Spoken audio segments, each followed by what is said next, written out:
Datuk Dr. Hassan Ali hari ini secara terbuka sedia digugurkan atau tidak dicalonkan semula untuk kerusi Dun Gombak Setia pada pilihan raya umum ke-13. Beliau yang sudah menerajui PAS Selangor selama 8 tahun dan menduduki kerusi Exco Negeri Terbabit sejak 2008, bagaimanapun tidak menolak percaturan politik dalam partinya sendiri, membuatkan beliau terbantut dan sering dituduh ejen parti lawan. Pada saya, digugurkan atau tidak gugurkan tidak ada masalah. Orang PAS Selangor iktiraf saya, tidak ada masalah. Saya hendak Allah mengiktiraf saya. Bukan Putrajaya PAS Negeri Selangor mengiktiraf, hatta bukan Presiden PAS mengiktiraf saya. Saya hendak Allah Subhanahu Wa Taala mengiktiraf usaha kecil yang saya jalankan untuk perpaduan umat. Usaha kecil yang saya jalankan untuk membangunkan bangsa Melayu. Usaha kecil yang saya jalankan untuk mempertahankan kedaulatan institusi raja. Usaha kecil yang saya jalankan tidak lain tidak bukan memanggil setiap golongan umat ini untuk bersama-sama kita memperjuangkan keadilan yang berteraskan kepada Al-Quran dan Sunnah itu. Itu bagi menjawab kenyataan Sari Sunyip yang dipetik dari sebuah portal berita pro pembangkang, yang mana Ketua Penerangan PAS berkenaan menyatakan Datuk Hassan tidak mendapat pencalonan cukup untuk dicalonkan semula pada pilihan raya umum akan datang. Dan beliau sendiri tidak tahu menahu bila pencalonan berkenaan dibuka, ditutup serta jumlah undi.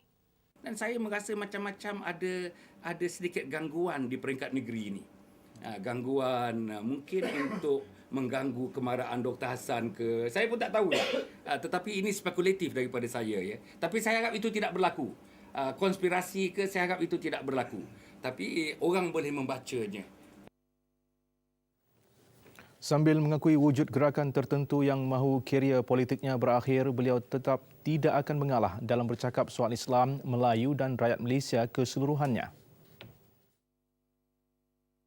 Mungkin ada gerakan-gerakan, mungkin ada tindakan-tindakan, mungkin ada teman-teman, mungkin ada I hate to use this word, conspiracy dan sebagainya.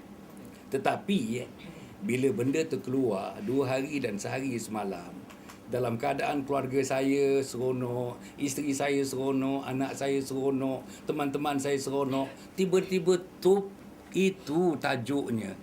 Menggunakan platform himpunan sejuta umat, beliau tekad soal akidah umat Islam akan terus dipertahankan walaupun ada yang kurang senang.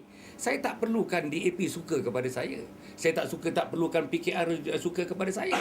Bahkan saya nak sebut, saya tak perlukan mana-mana orang suka kepada saya. Sidang media khas hampir 1 jam di kediamannya di pinggir ibu negara itu juga menyentuh soal penyatuan PAS UMNO. Tegasnya beliau sangat positif ke arah itu dan jika Datuk Seri Najib Tun Razak sendiri mahukan buah fikirannya dalam skop perpaduan yang lebih luas, tiada sebab ia perlu ditolak. Kalau Perdana Menteri kata kamu punya kepakaran di bidang ini, saya nak lantik kamu untuk mendapatkan input yang baik daripada kamu atas nama perpaduan yang saya dibenarkan menggunakan Islam sebagai tonggaknya, saya insya-Allah saya akan memberikan jawapan yang positif kepada jemputan tersebut. Kesediaan Exco Selangor itu untuk digugur atau tidak dicalon oleh PAS disifatkan sebagai seorang yang mempunyai prinsip.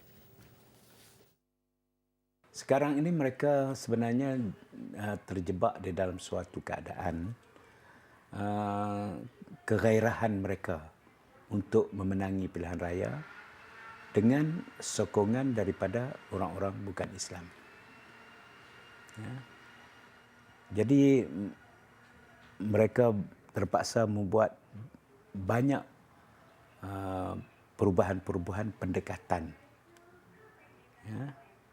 Dan perubahan-perubahan pendekatan itu sampai kepada suatu tahap yang saya lihat mengorbankan prinsip. Ya, dan inilah yang tidak boleh diterima oleh seorang yang ada prinsip seperti Dr. Hassan Ali.